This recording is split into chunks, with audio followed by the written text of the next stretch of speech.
Mitch, I have a question for you. So what is something you think you could do to prevent needing to go to the emergency room?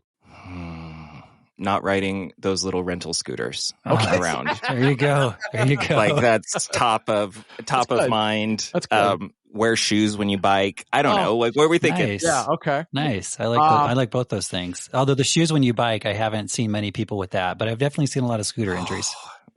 I was going to say get your health screenings. Oh, yeah. Okay, that'll keep you out of there. Sure. Well, I mean that could help, right? Like your know your blood sugar. I think blood sugar and diabetes is a big thing. Okay. But I could be wrong. I don't know. All right. So Troy is going to be today on the episode like the ghost of health future. He's often told us, Mitch, that, he's seen the ultimate conclusion of health practices in the ER that could have been minimized or prevented. So we asked him today to give us 5 things that Troy has seen as his career as an emergency room doc that could have been prevented. They wouldn't have had to see the ghost of Troy Madsen health future. That's right. Had they perhaps paid attention to, or done these things, or I don't know exactly how we're going to frame this, but we're going to find out. So this is Who Cares About Men's Health, information, inspiration, and a different interpretation of men's health. My name's Scott. I bring the BS. The MD to my BS is Dr. Troy Madsen. I'm here, Scott, and excited to talk about this. And he's a Who Cares About Men's Health convert. It's Mitch. Hey, I think we should if he's going to be like the ghost of future health, we should get him like a cloak. Yeah. And, so he can menacingly point and be foreboding. I think that would be good. Yeah. That's right. I like it. So you're going to be like the Ebenezer Scrooge. I have my arm around pointing to the future. Like, this is your future, Mitch. Yeah. That's right. Unless you make changes now. I mean, and that's the whole point, right? Like the ghost of Christmas future, the whole point is this is your potential future, but you could prevent this future if you make some changes or do some things. Now, there is one thing I do want to say. I don't know what your list looks like, Troy, but I was concerned when I asked you to have this conversation that I didn't want it to come across like these are all things that somebody has control over and there's total personal responsibility here, because there's a concept called social determinants of health. And that basically says that, there are different factors that are out of your control that go into your health, like socioeconomic status, your education, where you live. Do you live in a safe neighborhood? Are you even able to exercise? Do you live in a neighborhood where pollution is super high? Yeah. Those sorts of things. Are there any other issues that we'd want to keep in mind here as we go through this list? Well, just simple genetics. There's only so much we can control, but then there are just genetic factors and things that we just have no ability to control. So I think really the focus here is more just things that maybe you can do now to prevent that visit in the future, while understanding that we all face certain limitations, whatever those limitations are, and we just do the best we can. So these are just some potential barriers you might face, but that doesn't mean that you should give up. You should still try to do what you can. Exactly. While accepting that you can't prevent everything. All right. So Troy, without any further ado, let's go over Troy Madsen, the ghost of health future. Yeah. The 5 things you've seen as an ER doc that could have been prevented. And we'll start with number 5. Was this a hard list to make, by the way? It was a hard list because there were so many things to put on the list. So I'm going to just oh, wow. Yeah, there are so many things I have seen people in the ER for that I've thought, I don't want to end up in the ER with this thing. What can I do to prevent it? Okay. And I'm not blaming them for being in the ER for that thing, because things just happen. But yeah, it is tough because there's so many things. All right. Number 5. So number 5, we're going to start it off right at the top with heart attack and stroke. And I'm going to put both of those together because they kind of work the same way, where you have your blood vessels and they build up cholesterol in it and plaques, and then that cuts off the blood supply. And that then leads to either a heart attack or a stroke. And that's just the one thing you just don't want to end up in the ER with. And if there's one thing that's going to kill you, it's a heart attack. That's one of the top killers of Americans is heart attacks. Those numbers have gone down because we've gotten better at prevention. And then there's strokes, where you have a stroke and usually they don't lead immediately to death, but a lot of times just the disability it creates just down the road, you just can't function well, and that eventually can lead to death. So when you talk about saving lives, we're talking about heart attacks and strokes, something I have seen so many times in the ER. And the prevention here, I'm just going to keep it very simple because we've talked about it so many times. Mediterranean diet. Oh, yes. I love the Mediterranean diet because so many studies, they've looked at that specific outcome. really focusing maybe more on heart attack than on stroke, but it also relates to strokes. And they've shown the Mediterranean diet reduces the risk of heart attack and stroke without question, study after study. So that's why I tell myself, anything I can do to promote this diet, rather than all these other diet fads that are out there, this is like the one diet that really has great science, great evidence behind it. It reduces that risk of heart attack. It reduces the risk of ending up in the ER with potentially something that's a life-changing event, either because it leads to an ability, where your heart isn't functioning as well as it should, or, in some cases leads to loss of life. So anything you can do to prevent that, and number one on my list to do that would be the Mediterranean diet. And what I like about the Mediterranean diet is that, as someone who in the past hasn't been as financially stable, doesn't even know if I have insurance, et cetera, sometimes you hear about these different health fads and how to eat healthy, and it can be really expensive and really hard to buy, afford that kind of diet stuff. But the Mediterranean diet, I just got a book actually, which was, I can't remember the title right off the top of my head, but it was Mediterranean Diet on a Budget. And it really focuses on just increasing vegetables, minimizing portions of meat, et cetera. And so keeping those ideas in the back of your mind and maybe getting a few recipes, it's not undoable, and it can actually be done pretty affordably. I think this notion of how much it costs, like the processed foods you're buying in the grocery store, the pre-prepared foods. I was in the grocery store the other day and there was a bag of chips for $6. I'm like, what happened? Yeah. I'm spending $6 for a bag of chips. For $6, you can get some fruits and vegetables, Yeah, exactly. Right? So it's kind of a replacement thing a little bit. I have a question though, Troy. I mean, I would imagine, as you were saying that, I was thinking, well, I'm a listener. I was like, well, I got to switch over to the Mediterranean diet. But I think anything you can do to move towards that, would be of benefit, right? You don't have to be perfect. You don't have to do it exactly. No. But if you're moving maybe more towards that, you still get some benefits. Exactly. And that's what lots of studies have shown also. If you can just increase your fruits and vegetables. And even one study we talked about just going up to 3 servings a day. So if you just have very few servings, maybe you're just having a little bit of fruit here and there, try and get that to 3 servings a day. You'll see benefits just from that. All right. Awesome. That was a good one. Makes sense, right? Heart attacks, Mitch. Yeah. How come we didn't come up with that? Heart attacks. Well, scooters, think about the ER. Well, scooters, there's always the scooters. But when you talk about saving lives in the ER, you're talking about heart attacks. Gotcha. We have 4 more to go, so scooters could still make an appearance. It might be on there somewhere. All right. Yeah. Number 4 on the list, and you already kind of alluded to it, Scott, is diabetes. I see so many complications of diabetes, and these are complications of the disease itself, which can lead to heart disease and heart attacks. But then diabetes makes you more prone to infections, crazy severe infections. You talk about, the whole flesh-eating bacteria. You've heard about that. We call it necrotizing fasciitis. Diabetes makes you more prone to that in various locations on your legs, in the groin, just awful infections. What? I didn't know that. I didn't know that was a thing. Oh, yeah. Okay. Yeah. Ugh. Oh, no. I've seen that many times, and it is awful. Okay.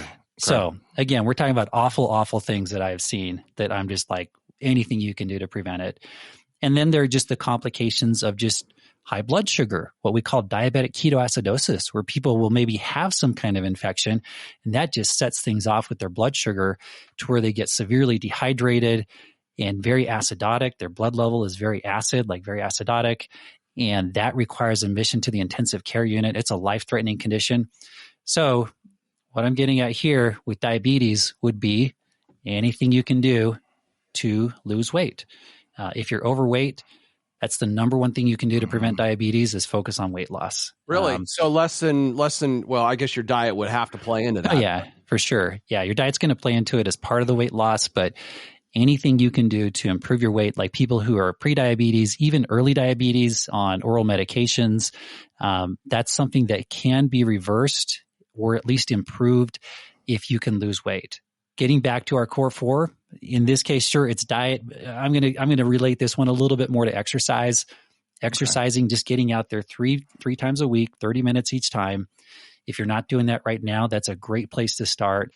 That's going to help reduce weight, prevent diabetes, and everything bad that comes with it.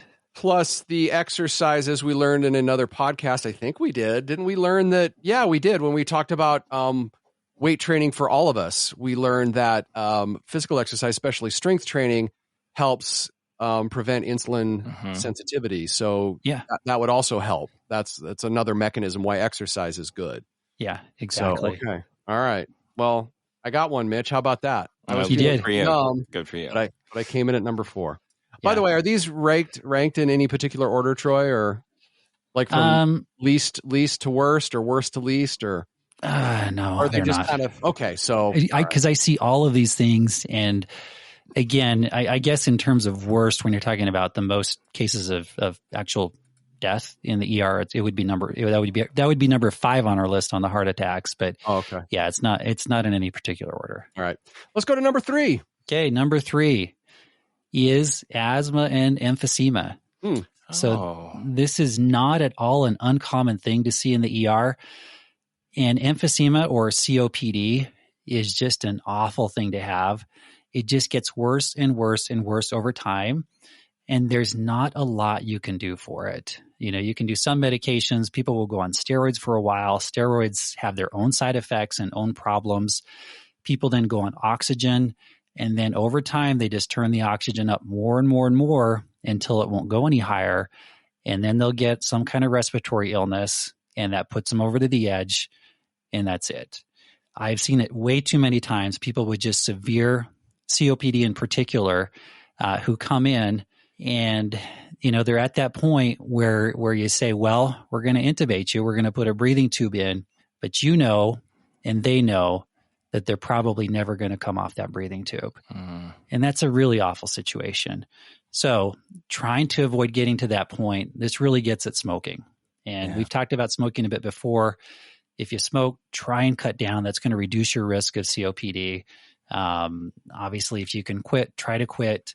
But COPD, it's an awful disease. And you just hate to see, as people progress with this disease, as it gets worse and worse. And it's so frustrating because I'll see them in the ER. I'll give them antibiotics, try and sort of patch them up and help them out. But over time, you just know it's just going to keep getting worse until, there's sort of that inevitable outcome, which is just an awful thing to know is down the road. So try to prevent it. Number 1 thing would be quit smoking.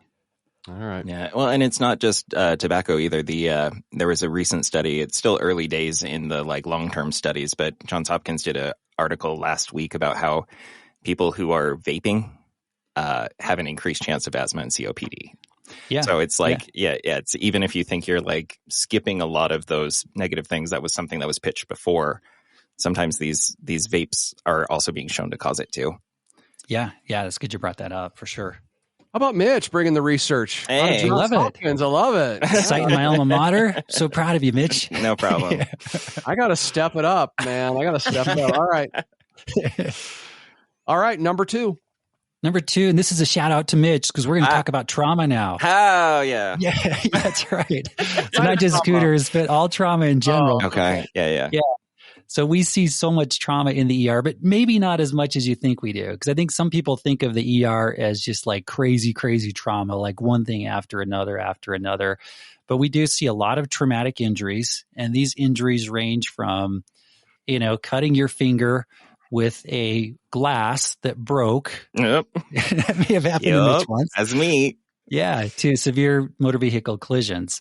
How do you prevent this kind of stuff? Well, occasionally I do see cases of people, and and I'm trying again to think in terms of prevention with trauma. One certain risk for trauma as it comes to motor vehicles, 2 certain risks. Number 1 would be being sleep deprived, not sleeping well, drowsy driving. And then number 2 would be substance use. Sure. So again, in terms of prevention, sometimes with trauma, just things are going to happen. Obviously we try not to put ourselves in situations where we're going to get injured. But in terms of prevention, try not to drive when you're drowsy. That can be a big thing. I've seen some just awful accidents where people have been single car rollovers where they've been driving drowsy and just trying to power through. You see those things. I've seen just awful cases like truck drivers, like transportation, who have been drowsy and have led to fatalities. It's just awful. And then you see people who were in that accident in the ER. And then certainly substance use is a big, big thing for us with trauma, whether it's motor vehicles, using power tools, ATVs, riding on scooters, even bicycles, bicycle accidents while intoxicated, all things that I've seen many times in the ER. So certainly something to avoid to prevent a visit to the ER. And if you're going to ride those scooters, like Mitch suggested, have a helmet. Wear a helmet, right? Is that yeah? I've seen more people. Are you seeing it? I am seeing a few people do that now. I mean, the majority still no, but I'm seeing a few. You'll see them on rented scooters, and they have a helmet, or they have a backpack, and they've got a helmet attached to it. Yeah, that's great, because I have never seen anyone on a rented scooter with a helmet on. So I'm glad to hear some people are starting to do it, because that's a big thing. All right, we are here. He's cloaked in his scary Ghost of Health Future cloak. He's been pointing at each one of these, 5, 4, 3, 2, and now he's pointing at number 1. Imagine if it just kind of all of a sudden appears in space, the letters of number 1. What is number 1? Number 1, psychiatric emergencies. Really? Okay. We see so many psychiatric emergencies. And by psychiatric emergencies, I'm talking about people who are brought in after a suicide attempt, who have overdosed on any number of pills or combined with alcohol or different substances, to people who are brought in, fortunately, in advance of that, who are contemplating suicide, who either decide to come in or are brought in by a family member, or people who just feel just completely overwhelmed and just don't know what to do. And the only option they really have is to go to the ER.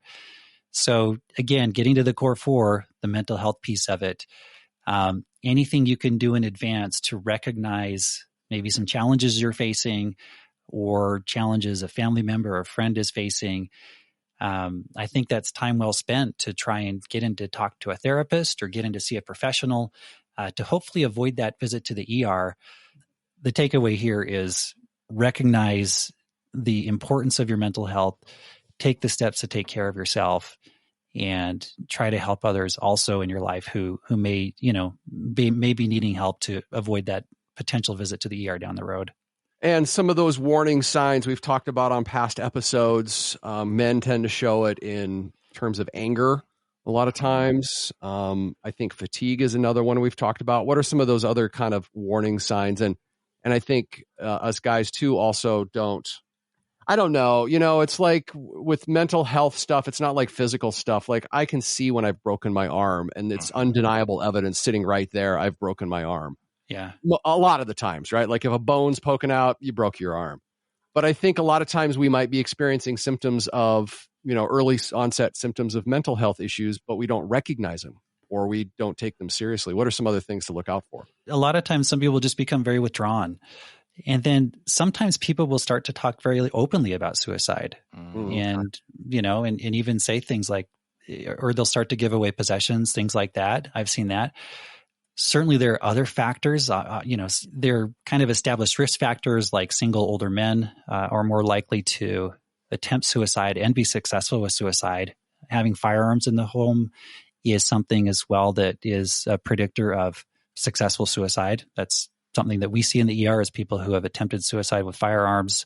So those are things I think just to be aware of and just recognize those changes in people in your life. And it's something that often happens after kind of a life-changing event, whether it's loss of a spouse, relationship changes, job changes, those major life events. So just be aware as people are going through those events, just be in touch, check in, how you doing? Kind of watch for some of those red flags. If things just don't seem quite right, it's always a tough conversation to have, but I think you can at least, not necessarily have to bring up suicide per se, but just how you doing? How's your mental health? Or, we've talked about too, just trying to meet up with people for lunch or something, or just go out and do something where you can just chat. And that's often very helpful and may also be something where you may identify some of those challenges they're facing. All right. Well, that's the list of things Troy has seen as an ER doc. It's kind of, he's the end of the road, sees these, I don't know, the outcome. The end of the road. Oh, God. Sorry. So depressing. Gosh. All right. It really went dark. Yeah. It's like, but now we have to open the windows and say, "What day is it, young boy?" It's Christmas Day. None of this actually happened. We can prevent it. Okay. So that's the point. That's the takeaway. Right, we can prevent all this stuff. It's pretty dark. And that's what I often on that one. yeah. But I've often tried to remind myself of that. Like no one, or at least very few people, wake up in the morning thinking they're going to go to the ER that day. And for many people, that is the absolute worst day of their life. So there's a good chance someday you're going to end up in the ER for one reason or another. But these are just the things I see on my end of the health spectrum, just where things just have reached ahead and it's just. It could have been prevented. Yeah. But I guess I internalize it more just saying, man, I don't want to end up in the ER with a heart attack. I don't want to. I'll do everything I can to prevent it because it's not where you want to be. All right. So you said you had so many that coming up with just 5 was tough. Why don't you just kind of rattle off some of the other options and just, I can't imagine there's more, but. There's more stuff. Wear eye protection. You know, it is Christmas time. Wear eye protection. Don't play with the BB gun. Yeah, don't play with the BB gun. If you have a bottle rocket in a bottle on the 4th of July and it doesn't launch, don't hold it up to your eye to look at it and see what's going on in there. Not recommended. Yeah. Abdominal pain. People are like, what's the most common thing you see in the ER? It's not heart attacks. It's not trauma. It's abdominal pain. And how could that have been prevented? The most common underlying cause of abdominal pain is constipation. Try to have a good bowel regimen. Just eat more fiber. Take a stool softener, things like that. I think that's great just to avoid that pain and discomfort and trips to the ER. And then there's cancer too. We see so many complications of cancer. And there are certain factors, things you can do to prevent cancer, whether it's reducing alcohol intake. Again, smoking, we talked about that. We even had that article, we talked about short bursts of activity. We're just like just taking the stairs and just those short bursts of activity were shown to reduce cancer risk. So cancer is a big one as well. So those are just a few things that, again, the list could go on. But and what are those little things that you can do? I like your phrasing of it, Troy. Like, I'm going to do everything I can to prevent that from happening. It doesn't guarantee that it's not going to happen. Right. You could be 100% on all of it, and just for whatever reason, it does happen. But there are things that one could do to try to prevent it. Yeah. And the more you do, the better, your chances. So exactly. I like that phrasing. All right. Well, thank you very much, Troy, Ghost of Health Future. Going to go ahead and wave goodbye to you now. Thank you for showing us. Thank you. The path we don't want to take, and as opposed to the path we do want to take. If you have any thoughts on today's episode, any feedback, we'd love to hear from you. hello@thescoperadio.com. hello@thescoperadio.com. Thanks for listening. Thanks for caring about men's health. God bless us, everyone. Thanks, Mitch.